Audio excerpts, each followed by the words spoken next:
नमो वरहंतारं नमो सिद्धारं नमो वायुयानं नमो वज्रायानं नमो लोये सबसाहूरं शुद्धात्मान्मनेकान्तं साधुमुत्तं मंगलम् वन्दे सन्दष्टसिद्ध्यर्थं सन्दष्ट्यर्थप्रकाशकम् मंगलम भगवान वीरो मंगलम गौतम गणे मंगलम कुंदकुंदाद्यो जैन धर्मोस्तु मंगलम सर्वमंगलमांगल्यं सर्वकल्याणकारकं प्रधानं सर्वधर्माणां जैनं जयतु शासनम् देवहनतिलयं देवं वन्दितात्वनिन्दपरिपूज्यं मोक्षम् अणुपेहावो वीरगणानन्दचरणी।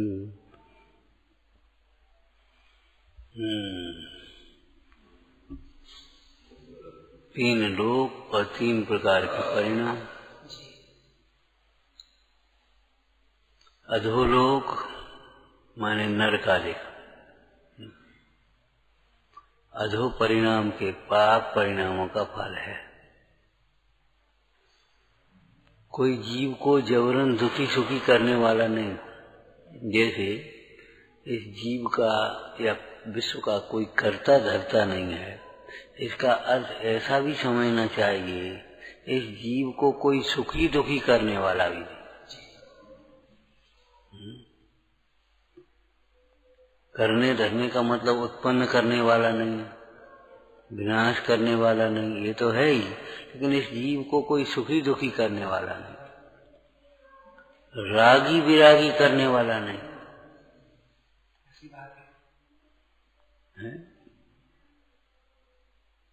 परद्रव्य जबरन राग द्वेष नहीं कराते, परद्रव्य जबरन परिणाम नहीं बिगाड़ते।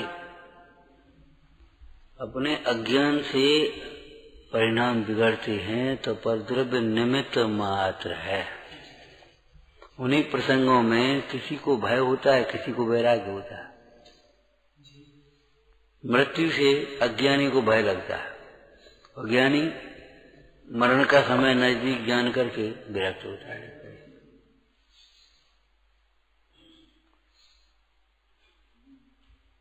नाना प्रकार के लौकिक में घर में प्रसंग बनते हैं। अज्ञानी को राग द्वेष, अब क्या होना है, और ज्ञानी को वैराग्य।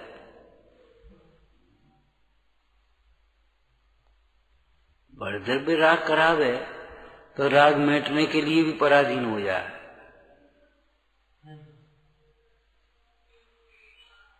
परद्रव्य राग मिटाने में सहायक हो तब वो मिट पाए, लेकिन परद्रव्य राग नहीं कराता। कोई अवस्था परद्रव्य की राग द्वेष का कारण नहीं। तो हमारे अधो परिणाम, हीन परिणाम, कल क्या कहा था, हीनाचरण, हिंसा, असत्य, चोरी, कुशील और परिग्रह रूप परिणाम, तीव्र शब्द लगा लेना, ये नरक आदि गति के कारण बनते हैं। अब देखो उसमें भी दो बातें समझना। जब ये परिणाम हमारे क्रोध आदि के रूप तीव्र परिणाम होते हैं तो हम यहाँ ही नरक जैसे छटपटाते हैं। बाद में नरक गति बनेगी, नरक जाएगा, वो तो बाद की बात है। यहाँ ही नरक जैसे छटपटाते, जैसे नारकी नरक से निकलने के लिए छटपटाता है, ऐसे ही कोई प्रतिकूल परिणति हो जाए, प्रतिकूल कल्पना हो जाए तो वहां निकलने के लिए छटपटाता है। कोई कहानी में से बोलो, पढ़िए तुमने असंतोष की जड़। बताओ, अब इस घर में हमारी कोई सुनने वाला ही नहीं, हमारी कोई कदर ही नहीं, हमें कोई पूछता ही नहीं, अब हम क्या करें, इससे तो हमारे यहाँ सो अच्छे। सारा घर सो रहा है और वह बेचारी क्या कल्पना कर रही है, चलो अब तो मरना ही ठीक है, और चल दी उठा करके। पति भी शांत सा से तत्व विचार करते हुए लेटा था, सोया नहीं था। उसने सोचा सो गया, चले वे भी चुपचाप चले, देखें ये जाती कहाँ है, करती क्या है। और कुएं पर जाकर के पहुंचे, हे भगवान, समझ गए, बोले भगवान के नाम पे मर रही है, कभी भगवान की तूने सुनी है? भगवान कहते क्या है ये तो बता। ये दुर्लभ मनुष्य पर्याय यूं ही बर्बाद करने लायक नहीं है, आत्मघात करने लायक नहीं। इन्हीं प्रसंगों में से तो वो वाक्य, दुख से बचने का उपाय आत्मघात नहीं, आत्म साधना है। अगर तुम संसार के दुर्व्यवहार से दुखी है तो आत्म साधना करो, संसार छोड़ो। संसार छोड़ो माने मोह राग द्वेष छोड़ो। आत्म साधना न करे और आत्मघात करके मर भी जाए तो नरकादिक में दुख भोगेगा, और क्या करेगा।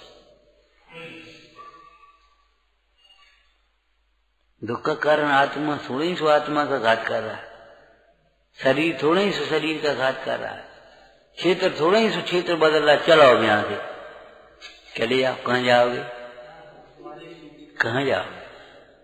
जहाँ जाओगे वहां तुम्हारे परिणाम के अनुसार तुम्हारा वेदन होगा।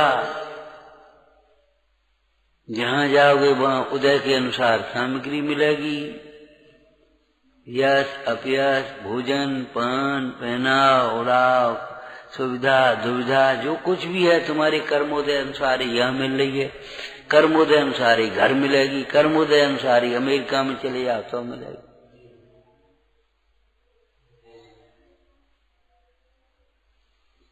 आपको कहा था ना मैं, देखो भैया शहर में भी रोडों फुटपाथ पे सोते हैं और गांव में भी करोड़पति होते हैं। ऐसा कुछ नहीं, ऐसा कुछ नहीं है कि गांव में कुछ नहीं है। जिनका उदय नहीं है उनको न गांव में है न शहर में, कहीं कुछ नहीं है।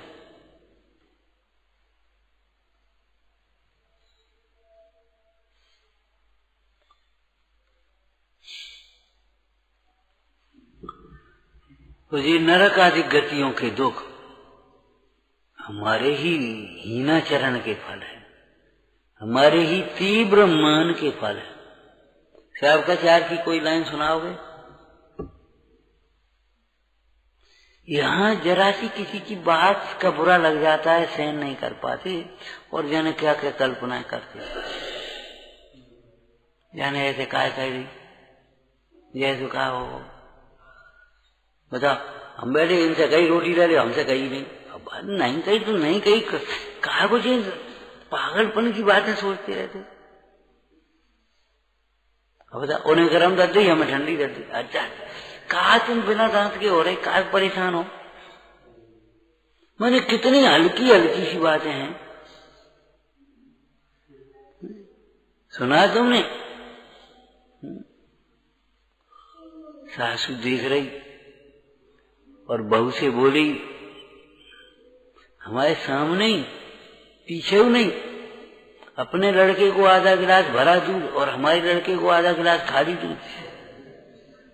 अब बताओ, आधा भरा और आधा खाली में क्या अंतर है? हमारे लड़के को आधा खाली और अपने लड़के को आधा भरा। अब उसने आधा आधा दे दिया दोनों को। ओके, हमारे सामने माता जी कहा है, कहा कह रहे? अरे हम क्या कहें?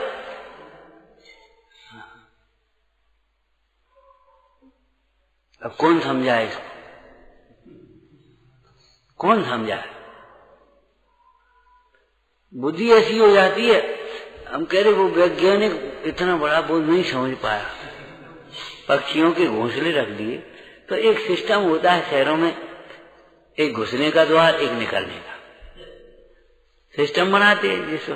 तो अब उसको उन्हें का एक छेद कर दो, उन्हें दो छेद कर दो। यहाँ कारीगर से कहा, एक से पक्षी आते रहेंगे, जाते रहेंगे, आते रहेंगे, जाते। सर एक छेद का दिया, बोले वाह, एक क्षेत्र कैसे निकलेंगे और आएंगे? मैंने उसकी समझ में नहीं आया। हम कहते व्यवहार न्याय का पक्ष पड़ा रहता है तो समझ में नहीं आता आत्मा शुद्ध कैसे। उनको यही लगता है आत्मा शुद्ध है तो फिर पर्याय में शुद्धता कहां से आ गई। ऐसे ही निश्चय का यदि पक्ष हो जाए तो उनको ये व्यवहार की बात है समझ में ही नहीं आती, बिल्कुल नहीं आती।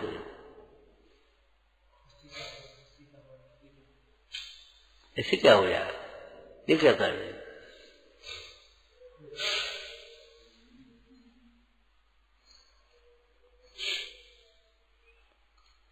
पक्ष बुद्धजन पक्षपात चढ़ देखो, पक्षपात को छोड़कर देव के संबंध में लिखा बुद्धजन जी ने, और यहाँ कौन के संबंध में लिखा? पक्ष छोड़ पार की निहारो ने नीके कर जैन बैन और बैन। इतना जिनवाणी के संबंध में आ गया। साहब का चार में पक्षपात की पंचम काल में बड़ी अंधेरी छाई। जितने अन्याय होते पक्ष के मोह में होते, जितने भी अन्याय होंगे पक्ष के मोह में होंगे।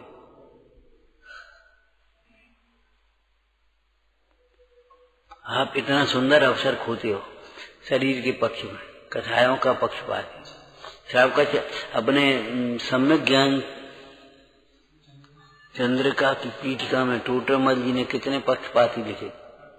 अर्थ का पक्षपाती, काम भोगों का पक्षपाती, व्याकरण आदि का पक्षपाती, प्रथमान योग का पक्षपाती, चरणान योग का पक्षपाती, द्रव्यान योग का पक्षपाती, कर्णान योग का पक्षपाती।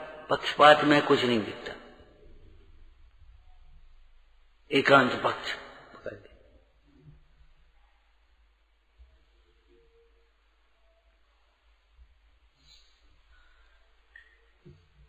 हम ये नहीं कहते परद्रव्य कुछ नहीं होता, परद्रव्य होता है।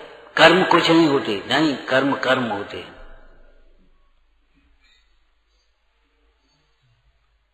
लेकिन कर्म जबरन तुम्हें हैरान कर दें, तुम मुक जाओ और कर्म रोक ले, में ऐसा नहीं होता। रुकता जीव अपने राग द्वेष से है, तब कर्म का उदय निमित्त होता है। कोई आलसी विद्यार्थी, अभिमानी विद्यार्थी कहे क्या करें, हमारे ज्ञानावर्ण कर्म का उदय है। ज्ञानावर्ण कर्म का उदय है, तुझे मालूम है कहां से सीखा? क्या जिनवाणी से। तो जिनवाणी में ये बता, ज्ञानावर्ण कर्म का उदय किनको होता है, ये तो बता दे। चाहे इनको क्यों नहीं ज्ञानावर्ण कर्म का उदय?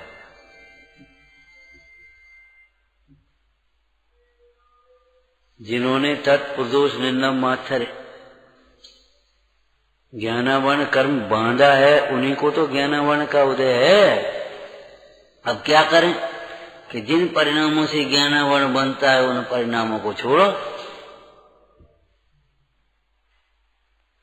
अब ज्ञानावर्ण का तीव्र उदय है और ज्ञान का क्षयोक्षम बहुत कमजोर है। अब क्या करें बताओ?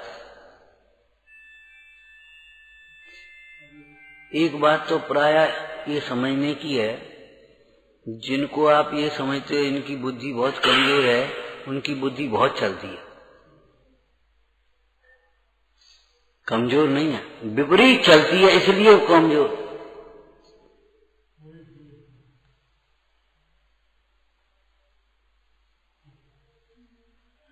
विपरीत चलती है, इसलिए विपरीत न चले तो बुद्धि बहुत है।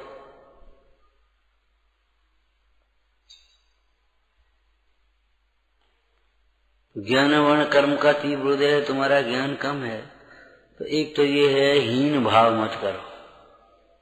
ज्ञानवंतों से ईर्षा मत करो। ज्ञानियों की सेवा करो, ज्ञान आराधना की अनुमोदना करो।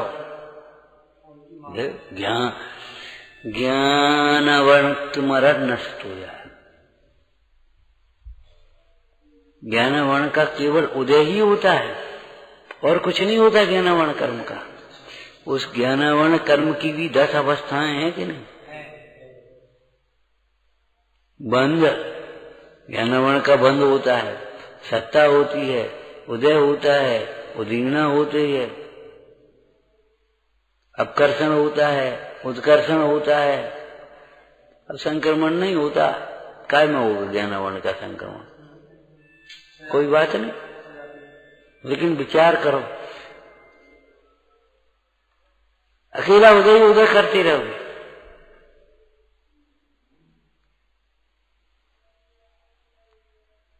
लौकिक में निदान होने के बाद इलाज होना सरल होता है। जब तुमने अपना निदान कर लिया, हमारे बहुत पाप का उदय है, तो अब इलाज सरल हो गया, पाप छोड़ो, पाप मत करो। लेकिन पाप नहीं छोड़ते, और पाप का उदय, पाप का उदय, पाप का उदय।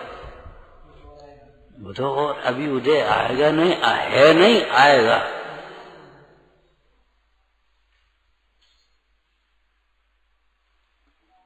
हमें वो लाइन बहुत याद आती है साहब कचार की। यहाँ जरा सी किसी की बात सहन नहीं करते, जरा सा कुछ प्रतिकूलता सहन नहीं करते, संक्लेश परिणाम करते हैं, वे त्रियंच और नरगति के घोर दुखों को सहन करते हैं।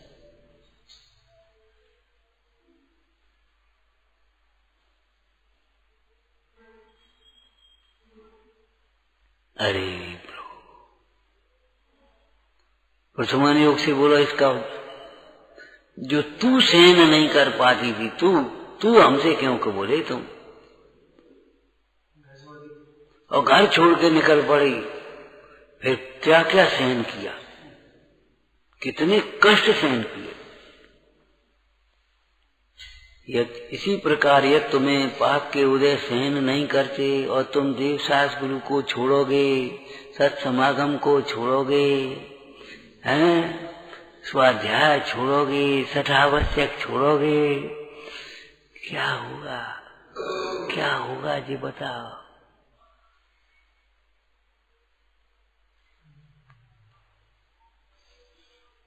यह तुमसे ये दुख सहन नहीं होते हैं, तो भाई इन दुखों के कारण रूप परिणामों को छोड़ो।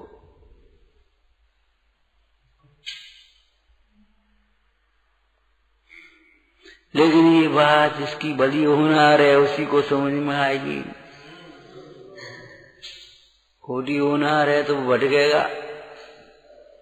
हम कहते घर में 1 करोड़ जमीन और जने काका कर रहे जाएगा, उस पुण्य के उदय को भोग नहीं पा रहे, भटक रहे।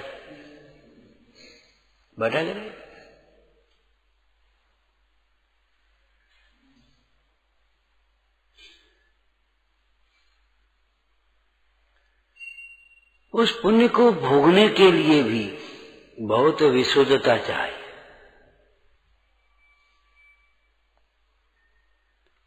ऐसे सुंदर समागम में रहने के लिए, ऐसे सुंदर हमारे पास योग बने घर पे रहने के लिए बहुत विशुद्धता चाहिए। ये कसाएं भटकाती हैं, हमारी कसाएं भटकाती हैं, और तुम्हें कसायों का भाव भाषण नहीं आता।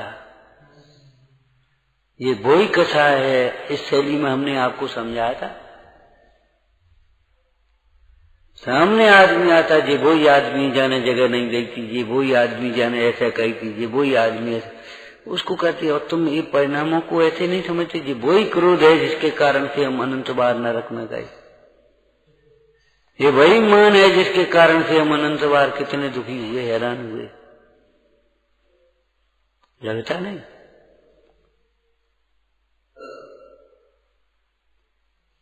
समझ में आती है टोडरमल जी ने कैसे लिखा है। जिनकी भली होनहार है उनको ऐसा विचार आता है,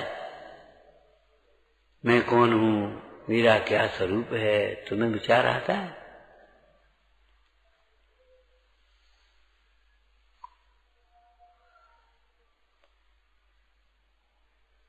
चलो मैं कौन हूँ, मेरा क्या स्वरूप है, इतना चलो आप कर भी लेते चर्चा, आगे तो चर्चा ही नहीं करते। प्रश्न तो यहाँ है, बहुत दिक्कत है।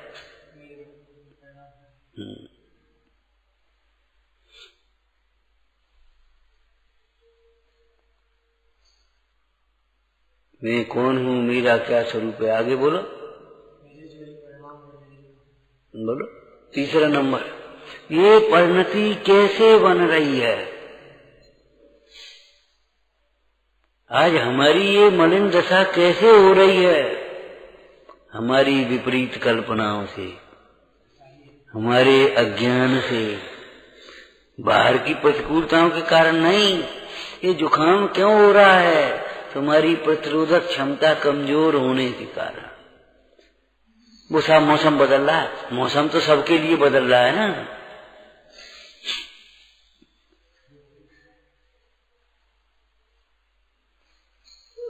मौसम तो सबके लिए बदल रहा है, तुम्हारे अकेले के लिए मौसम नहीं बदल रहा। वो साहब क्या करें, वहां चले गए थे तो वो खाने में आ गया पूरी पक्का भोजन। तो कितने लोगों ने भोजन किया था? वो तुमने अकेले ने तो नहीं किया था।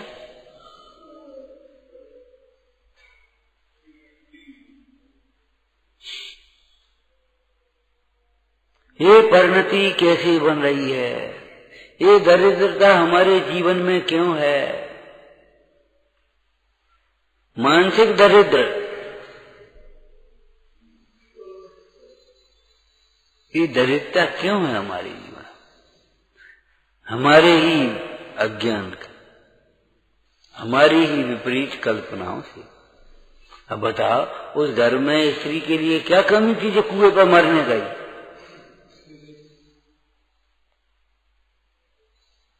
अब पति स्वाध्याय में लगा, अपने धर्म ध्यान में लगा, नहीं टाइम मिल पाया, कोई बात कही नहीं सुन पाई, नहीं ध्यान दे पाया, इतना बड़ा बवंडर कुएं में गिर जाए।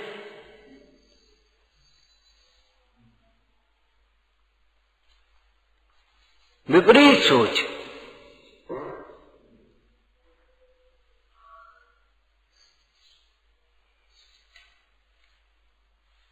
और थोड़ी देर बाद समझ में आई तो चलो लौट चलो घरे। अब लौट के चले घरे, जिस घर से छूटने के लिए छटपटा रहे थे। हम यही तो कह रहे थे, अपने चल रहे इतने उतने घूम गए गाँव में, और अब हम आ रहे। भैया भटको मत। अब हम जा रहे, अब 8 दिन यहाँ रह गए, 15 दिन यहाँ रह गए, फिर अब चल रहे। भैया ऐसे अपना हित नहीं होता, अपना चित्त स्थिर करो।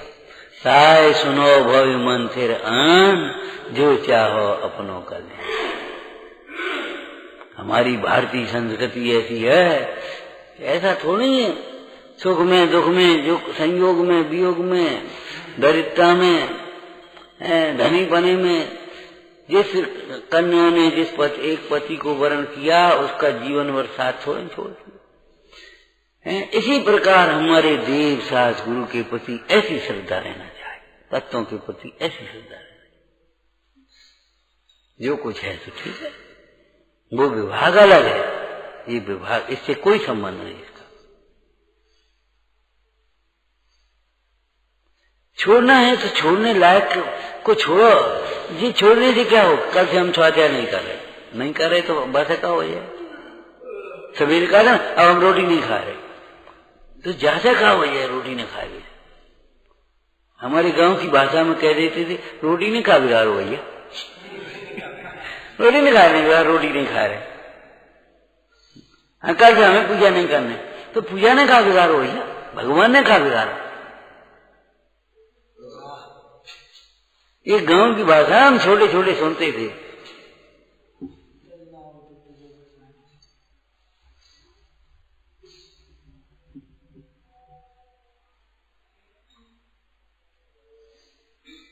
ये कोई लुभावने विज्ञापन नहीं है, ये जीवन जीने के सूत्र हैं। अपने मन को भटकाओ मत, और भटकाते हो तो इसी शास्त्र में से आप बताओ, इसी शास्त्र में से आप पढ़ चुके पहले। पंच परावर्तन में कहाँ नहीं गए और क्या नहीं मिला संयोग में।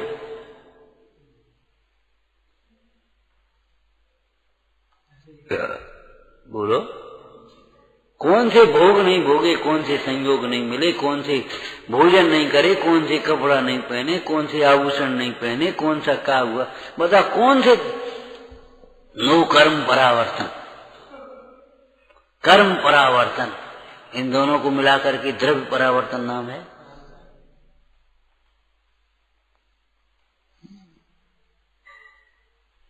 पढ़ते रहते हैं और पढ़ते भी कुछ नहीं है, कल्पनाएं करते रहते हैं, केवल घुटते रहते हैं। निर्माणी पढ़े तो काम ही बन जाए। वो ज्ञान नहीं है जो समाधान न करे। ऐसी कोई समस्या नहीं है जिसका समाधान ज्ञान से ना हो जाए। गिरते को थाम ले, उसी को तो नाम ज्ञान कहते हैं।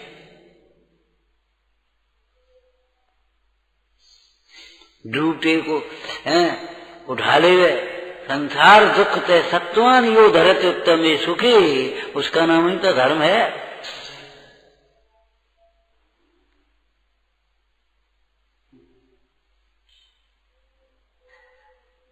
द्रव्य बदला, क्षेत्र बदला, काल बदला, भाव बदले, दृष्टि तो नहीं बदली। दृष्टि बदलो भाई, आज भी बदल लो। चिंतन करो, खूब चिंतन करो।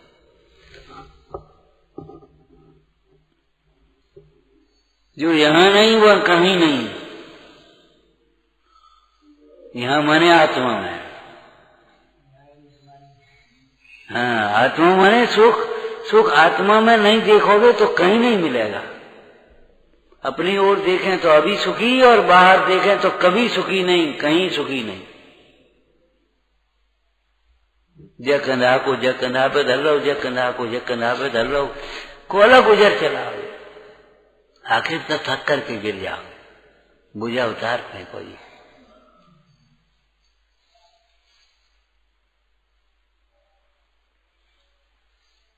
बताओ क्या करो। अब ये आसन बदला, फिर आसन बदलो, फिर आखिर विश्राम करना पड़ेगा कि नहीं? घंटे 2 घंटे बाद बताओ क्या कर। ऐसे बैठ करके आसन बदल करके कितनी देर अपन बैठ सकते? घंटा, 1 घंटा, 2 घंटा, और क्या करोगे? उसके बाद तो आप भाई थक गए, सो। इसके अलावा कोई उपाय हो तो तुम बताए। ऐसे ही संयोग बदलते रहो, क्षेत्र बदलते रहो, काल बदलते, अपने बदलते रहो, अपने विकल्प बदलते रहो, करते रहो। ये कोई उपाय है? पंडित जी की ये बात याद नहीं आती, तू जो उपाय करता है सो झूठे हैं। ये परिणति कैसे बन रही है? इस प्रश्न का उत्तर दो हमें। निश्चय से, व्यवहार से, अनुयोगों से बोलो तो ये परिणति कैसे बन रही है? जैसे सब परिणति बनती है तैसे ये परिणति बन रही है। इस परिणति, इसकी इस काल में योग्यता है, अपनी योग्यता अनुसार बन रही है परिणति। हो गया निश्चय का उत्तर। अब व्यवहार से बोलो। अब आपकी परिणति की चर्चा चल रही, ये परिणति कैसे बन रही है? ये परिणति हमारे कर्मोदय अनुसार बन रही है। नाम कर्म का उदय जैसी शकल है, गोत्र कर्म का उदय जैसा कुल है, जाति है, रूप है, बल है, विद्या है, ज्ञान वर्ण का जैसा 6 उपसम वैसा 6 उपसम है। मोह के उदय के अनुसार है वैसे तुम्हारी कथाएं अधिक परिणाम है। कैसी बन रही है? उदयानुसार, भवितव्य अनुसार, उदयानुसार। भवितव्य अनुसार द्रव्यानुयोग हो गया, उदयानुसार कहना नहीं हो, नहीं करना नहीं हो, करना नहीं हो। और ये परिणति कैसे बन रही है? बहुत लोग कहते हैं अभी देखो यहाँ सत्समागम में रहते हैं तो यहाँ परिणाम अलग रहते हैं, घर को पहुंच जाते फिर वैसे परिणाम। तो ये तो होंगे ही, उसमें क्या बात है? मामा क्या बात है? हो ही, इसमें क्या बात? जैसी संगति में रहोगे, जैसा भोजन करोगे, जैसे आप अपने पहना ओढ़ाव करोगे, जैसी पढ़ोगे लिखोगे वैसे परिणाम होंगे। हम क्या करें? अभी एक वैसी जिसको आप गंदी शब्द खोल देते हैं, बस इतना ही बहुत है। एक गंदी सी किताब लेकर के बैठ जाओ, अभी जाओ कमरे में और थोड़ी देर पलटो हुआ है, मैम उल्टे सीधे चित्र बने हैं, नंगे भंगे हैं, उल्टी सीधी बातें लिखी, उल्टी सीधी। आपके परिणाम देखो कैसे होते।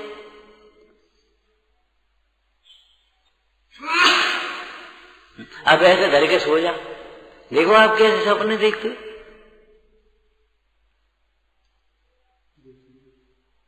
आप गुड़ी मुड़ी हो कैसे पढ़ो, देखो आपका क्या होता है, निमित्त निमित्त संबंध है। अभी आप वैसे कपड़े पहन लो, जीन्स बीन्स और बाजू वाले, देखो आपके परिणाम कैसे होते। ये परिणति कैसे बन रही है कि जैसे हमने संगति करी, जैसा खान पान, जैसी पढ़ाई लिखाई, जैसे अपने सुनते हैं पढ़ते हैं, जैसे खाते पीते, जैसे पहनते उड़ते, जैसे परिणाम होते। हम क्या कर दें, चरणन योग कहता है जाते बजा। आपको एक दृष्टांत याद है, खानकवासी की बहू, या दिगंबर में समझ लो तो तारनपंथ की बहू, मंदिर वाले घर में आ गई जहां दर्शन पूजन होती थी, ठीक है ना। अब वो आ गई तो सासू बोली बेटा चलो मंदिर। अब बहू अपने को होशियार समझती थी, पढ़ी लिखी, लेकिन लिहाज से कुछ कहा नहीं, चल दी साथ में। जब मंदिर पहुंची तो वही दृष्टांत याद आ गया होगा आप साहब को, द्वार पर सिंह द्वार बना था, सिंह बने थे। तो बहू ने सोचा सासू को कुछ समझा दें। हर आदमी अभिमानी का एक ही प्रसंग, एक ही बात है, दूसरों को समझाने की, खुद समझने के लिए जिज्ञासा नहीं है। दूसरों को समझा, आप समझो, आप हमारी परिस्थिति समझो, हमारी भावना समझो। अरे हम समझे, हम कह रहे सो समझो पहले, नहीं वो थोड़ी हमें समझना, हम तो आपको समझाए आए। तो सासू से बोली माता जी शेर डर लग रहा हूं मैं। बेटा बोले बेटा पत्थर के शेर हैं तो, कौन सचमुच के शेर हैं तो यही तो कहलवाना था बहू। तो आगे चले तो वो चाननपुर गांव में वो गैया दूध देती है ना प्रतिमा के ऊपर, तो ऐसी गैया का चित्र बना, नीचे भगवान की प्रतिमा इतनी निकली और ऊपर से टप टप। तो बोली माता जी लोटा ले आते दूध। बोले पत्थर की गाय थोड़ी दूध देती है। फिर बहू बोली माता जी जब पत्थर के शेर खाते नहीं और पत्थर की गाय दूध नहीं देती तो पत्थर के भगवान के दर्शन करने से क्या फायदा। समझ में आई कहां से बोल रही वो। तो पत्थर के भगवान के दर्शन करने से क्या फायदा, मूर्ति पत्थर की तो है। बेटा पढ़ी लिखी तो है, पढ़ी लिखी तो है, लेकिन गुणी तो नहीं है। ये बता उस शेर को देख करके तुझे किसकी याद आई थी, गाय को देख करके किसकी याद आई, ऐसे इस भगवान की प्रतिमा को देख करके किसकी याद आई। बात उसके लिए है, प्रतिमा नहीं देती कुछ, लेकिन प्रतिमा को दर्शन करने से जो हमारे शांत परिणाम होते हैं, हमारे मन में अपने पापों के प्रति ग्लानि होती है, हमारी परिणति में परिग्रह की असारता भाषित होती है, हमारी विषयों की आसक्ति टूटती है, उससे हमारा दुख मिटता है। हमारे अंतर में जो विशुद्धि होती है, हमारी भावनाएं निर्मल होती हैं, हमारी त्याग की, शील की, संयम की भावनाएं जलती हैं, उससे हमारा कल्याण होता है। तो चरणानी योग क्या कह रहा है, ये परिणति कैसे बन रही बोलो भाई। जैसी संगति, जैसा खान पान, जैसी पढ़ाई लिखाई, जैसे विचार, तैसी ये परिणति बन रही है। अगर मन में तुम्हारे कोई दुख है, खोटा परिणाम है, तुम्हारा चेहरा सुस्त हो जाएगा, और तुम्हारे मन में कोई अच्छा उत्तम विचार है, आपका चेहरा प्रसन्न हो जाएगा। अब जब मैं को करने नहीं पड़े,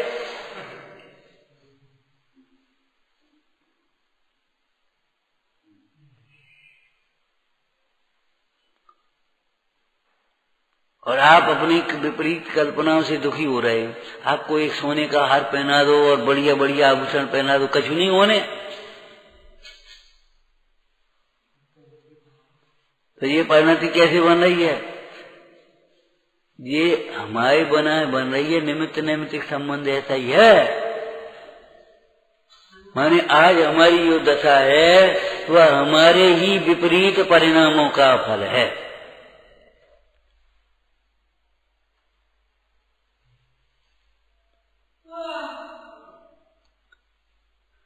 कैसे बन रही है? स्वतंत्रपने बन रही है, भवितव्य अनुसार, उदयानुसार बन रही है। बाहर के जैसे निमित्त नैमित्तिक संबंध है वैसे बन रही है, लेकिन बन रही है कि कुछ सीखने के लिए। आपको कहा था ना, जिसको आप भिक्षुक कहते हैं वो शिक्षक है। तुम्हारे दरवाजे पर भीख मांगने नहीं आया, शिक्षा देने आया कि दान न देने का फल, कंजूसी का फल ये भिक्षा।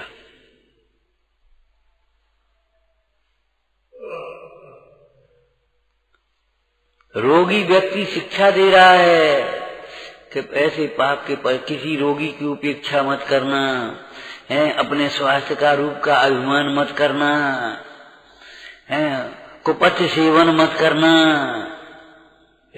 वो शिक्षा दे रहा है।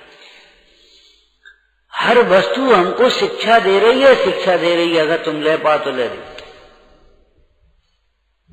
जीव दुखी हो रहा है, वह दुख दूर करने का क्या उपाय है? मेरे जो वर्तमान के परिणाम हो रहे हैं उनका क्या फल होगा?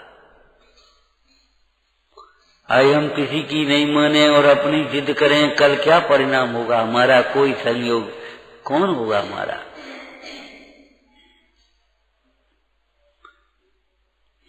क्यों समझाया? भजनकारों ने भजन करके, अज्ञानी पाप धतूरा नभो,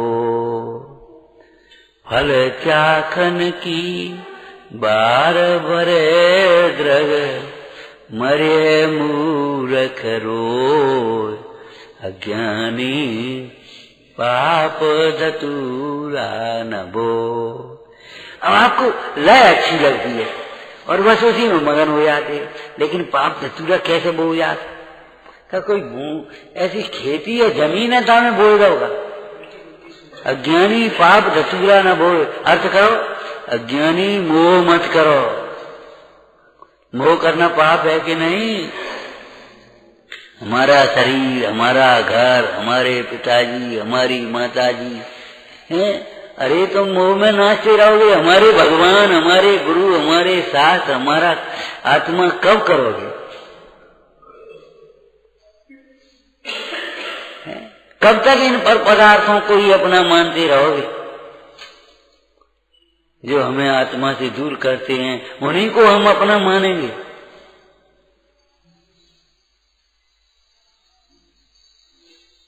ये पाप धतूरा है, बोना पाप बोल रहे हैं। मोह पाप है, क्रोधाधिक भाव पाप है, कामाधिक भाव पाप है, भोगों की वासना पाप है, परिग्रह की अभिलाषा पाप है। कुछ होश है तुम्हें? पाप धतूरा न बोल माने क्या होता है? बस कछु पढ़ो तो नहीं पढ़ो।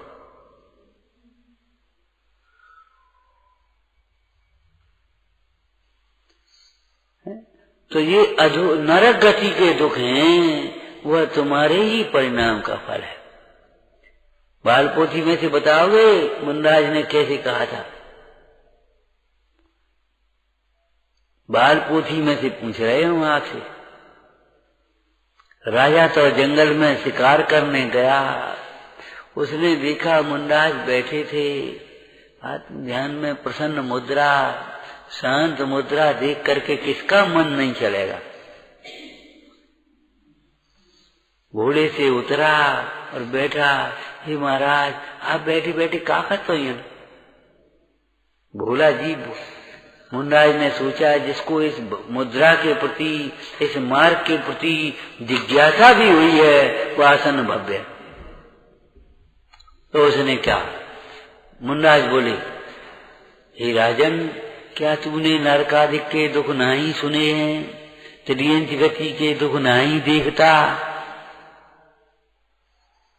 नरक के तो सुने हैं और त्रियंच गति के दुख तो दिखाई दे रहे।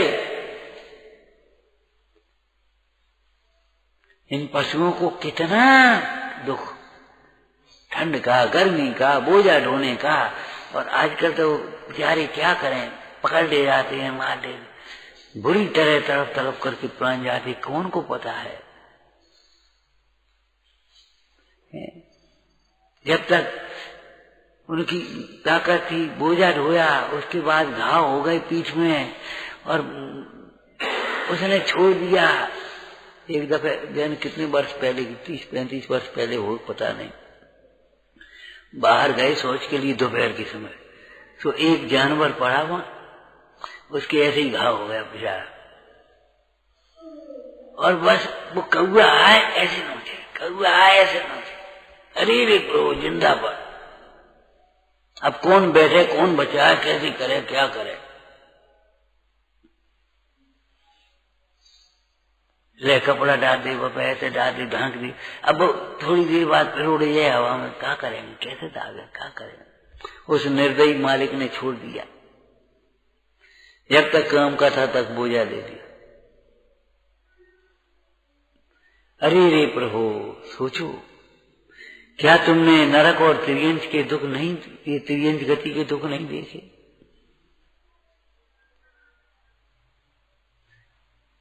दो बातें हमेशा जीवन में याद रखना, कोई नहीं देखता ये कभी मत सोचना, और कुछ नहीं होता ये मत कभी सोचना। बुरे परिणाम का फल बुरा ही होता है, भले परिणाम का फल भला ही होता है। कुछ नहीं होता है ऐसा बिल्कुल कभी मत सोच लेना।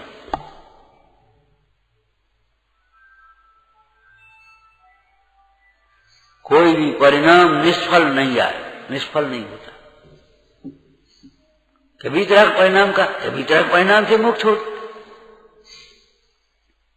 कैसा परम धर्म को अफल कहा है, अफल माने संसार रूप उसका फल नहीं होता, इसलिए अफल कहा है। वितराग परिणाम का फल मोक्ष होता है, पुण्य परिणाम का फल पुण्य जैसा होता है, पाप परिणाम का फल पाप जैसा होता है। टोटरमा जी ने कहा ये जो हमारे परिणाम होते हैं उनका क्या फल है, ये हम विचार कर रहे हैं उसका क्या फल आएगा, ये हम ऐसे बोल रहे हैं इसका क्या फल आएगा, ये हम कर रहे हैं इसका क्या फल आएगा। सोचो समझो।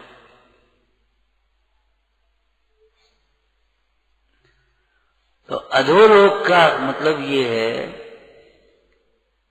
एक सिद्धि की, जैसे सर्वज्ञ सिद्धि है ना, ऐसे ही न्याय शास्त्रों में सिद्धि की।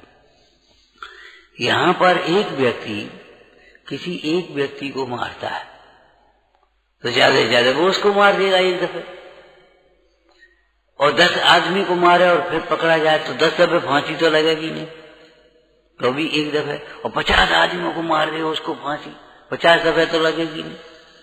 लेकिन प्रकृति में ऐसा स्थान है जो 50 बार शरीर टूटेगा तिल तिल जैसा, और फिर जुड़ेगा, फिर टूटेगा, फिर जुड़ेगा।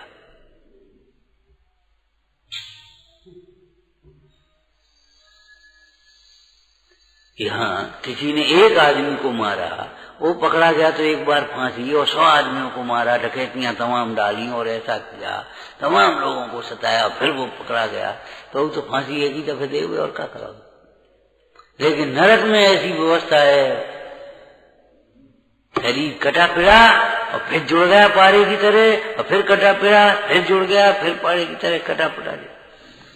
बहुत लोग ऐसा कहते हैं, क्या करें तुम हमसे धर्म की कहते हो, उन्हें हमें मरने की फुर्सत नहीं है। एक गति ऐसी है जहां मरने से फुर्सत नहीं, एक श्वास में 18 बार जन्म मरा। कहाँ है जीव, कहाँ है जीव। अरे ऐसी सूक्ष्म दशा में तुम भी पहुंच जाओगे, तुम रोंदे जाओगे। ये तो धर्म शास्त्र है, लौकिक में ऐसी बातें लिखी हैं। माटी कहे कुमार सो तू क्या रोंदे मोर, एक दिन ऐसा आएगा मैं रोंदूंगी। तो अपने शास्त्र में से दृष्टांत बता। वो रसोईया ने खीर बनाई, जल्दी ला जल्दी ला जल्दी ला, उसने बेचारे ने परस दी, और झट से उसने ऐसे खाली सो जीत जल गई। और चक्रवर्ती अभिमानी दूसरे का दोस्त देखेगा, अपना दोस्त तो देख नहीं सकता, क्यों रे इतनी गर्म खीर खिला दी, जला दी मेरी, अभी मैं देख रहा हूं। उठा करके पूरा गर्म खीर का भगोना उसके ऊपर पटक दिया, बेचारा बुरी तरह जल गया। तड़प करके प्राण छूटे उस रसोईया के, जाकर के व्यंतर बना। और उसने फिर जाकर के शुभम चक्रवर्ती को कैसे मारा, कैसे मारा?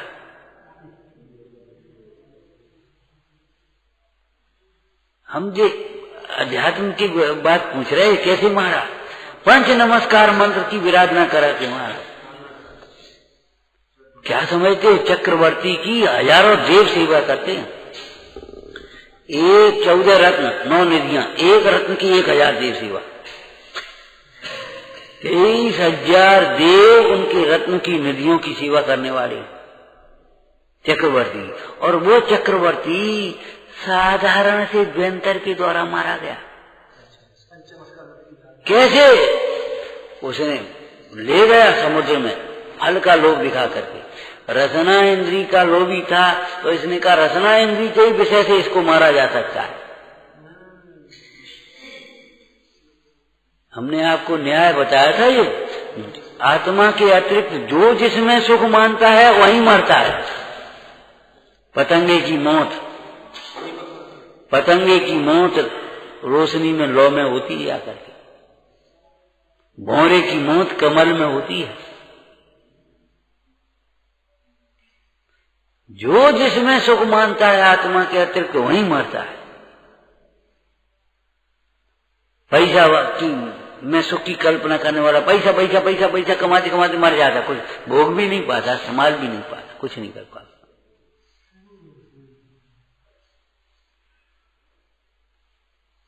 तो अमृत एक फल लेकर के आया, विप्र का रूप बना करके, साधु का रूप बना करके। महाराज अमृत फल बगीचे में हुए। अच्छा लाओ, इतने स्वादिष्ट फल कहाँ होते हैं? महाराज वहां होते, मुझे ले चलो। चलो, ये तो हमसे आते हैं। जा करके वहां पहुंचा और बीच में समुद्र में नाव में बैठा। बोलो, पहचाना तुमने? मैं वही रसोइये का जीव हूं। अब बोलो कहां जाओगे? लेकिन उस व्यंतर का कुछ भी जोर नहीं चल रहा। उसने सोचा इसके हृदय में जब तक धर्म की श्रद्धा है, पंच परमेश्वरी की श्रद्धा है, मैं इसका कुछ नहीं बिगाड़ सकता। तो उसने छल किया। क्या किया? देखो, अगर तुम बचना चाहते हो तो पंच नमस्कार मंत्र को पानी पर लिख करके मिटा दो। और आ गया बातों में। जो पंच नमस्कार पुण्य छीन हुआ, साधारण व्यंतर के द्वारा डुबा दे। अब आप समझ देना, जो आपको देव से, गुरु से, शास्त्र से, धर्म से, तत्व से, संयम से दूर करे, शील से दूर करे, आपका सबसे बड़ा शत्रु है। सावधान है ना। ऐसे कान में उंगली लगा लेना, सुनना नहीं। यहाँ का धरो है, जैसे का हो जाए, जैसे फिर का हो जाए, फिर भविष्य में क्या करोगे? अबे तो तुम ऐसो करो, फिर वैसो करो, फिर ये करो, फिर वहां करो, वहां ऐसा वहां। चुपचाप उंगली लगा लेना।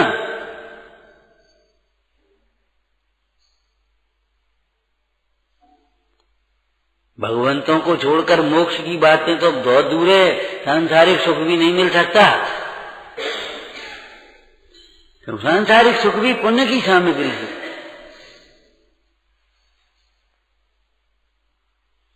तो अधो लोक क्या सिखाता है?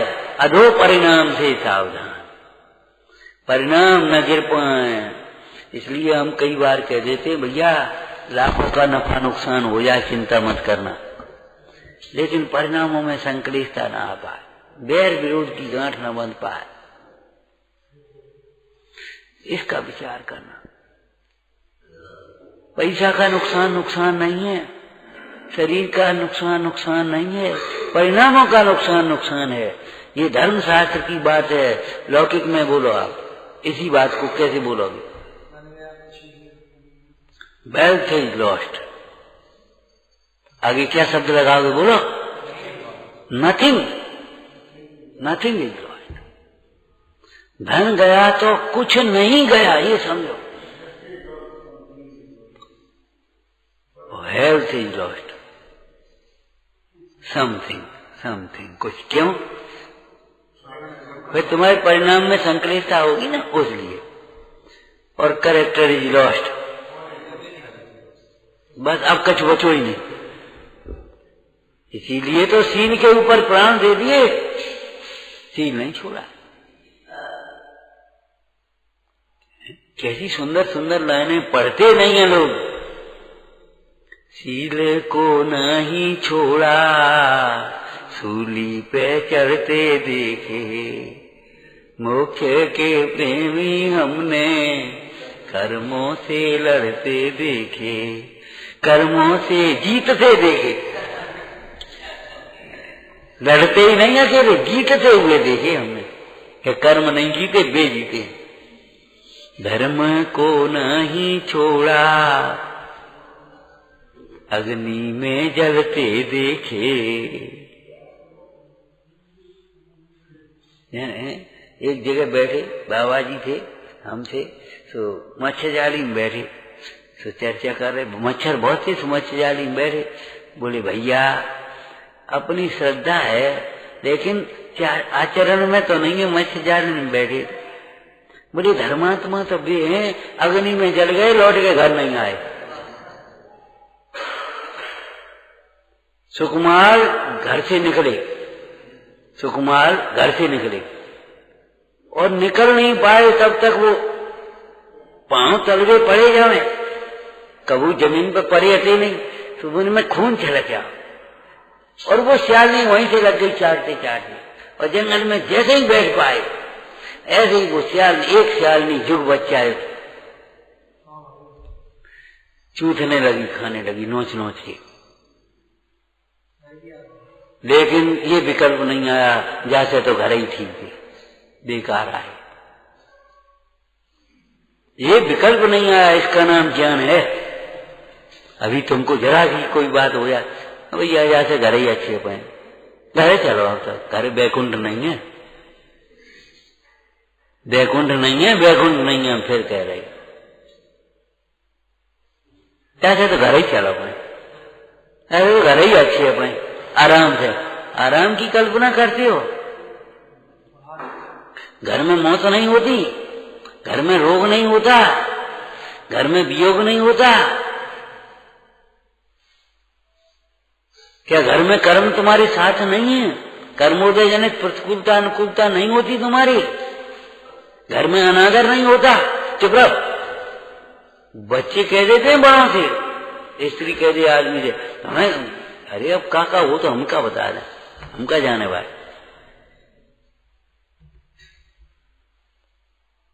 हमने तो शास्त्र पढ़े, विचार आया, मुंडराज के 22 परिचय लिखे, गृहस्थ के तो कम लिखे ही नहीं।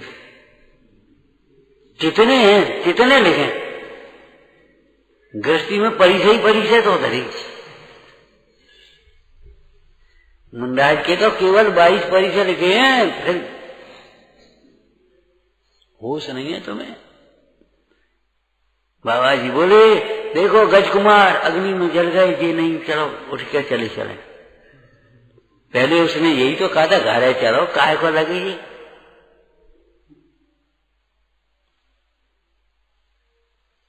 धर्मात्मा किसको कहते हैं, ज्ञानी किसको कहते हैं?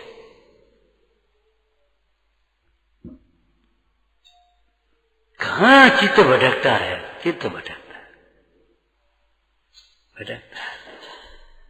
इस भटकते हुए चित्त को जो स्थिर करे है, उसका नाम स्वाध्याय। शास्त्राभ्यास के फल में लिखा है क्या? बोलो, अति चंचल मन भी एकाग्र होता है, विषयों से विरक्तता होती है।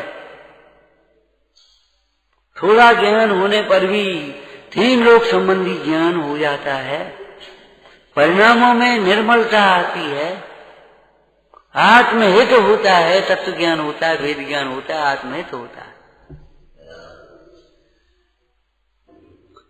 अगर नहीं होता तो शास्त्राभ्यास तुम्हारा निरर्थक हो गया।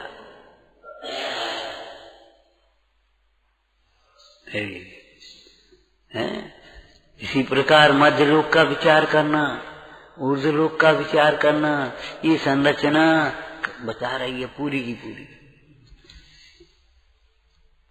जो विराधना का फल लिखा है ना कविता विरंद, देखो देखो जीव की यात्रा को जा रहे थे, वो पावा पुत्र तुम्हारा है ना, वो पवाजी बोलते थे, उधर सीरोन वगैरह यात्रा को जा रहे, गाड़ी में बैठे बैठे लिखो तो मौके, फिर आकर के कापी पे लिख लिया, पाषाण खंड कह रहे कठोरता त्यागो, बहते हुए जल कह रहा मलिनता त्याग।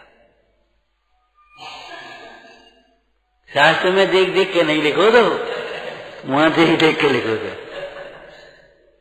अग्नि कह रही, स्त्री कह रही, भिखारी कह रहे, कंजूसी है पूर्वक संचय का फल कहते भिखारी, श्रृंगार और भोगों की रुचि कह रही नारी।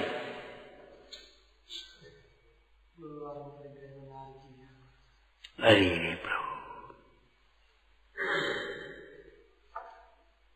विचार करो, विचार करो।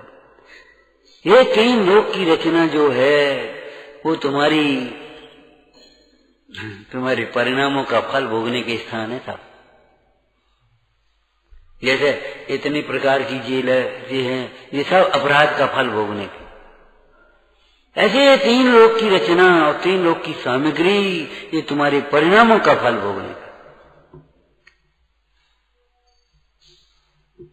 और लोक भावना को विचार करके अगर परिणाम का फल विचार नहीं किया, अगर हम वैसे ही पढ़ते रहे किसी से ईश्वर की रचना समझ करके, एक भूगोल पढ़ समझ करके पढ़ते रहे, इतिहास समझ करके पुराण पढ़ते रहे, तो हमारा कोई हित नहीं होगा।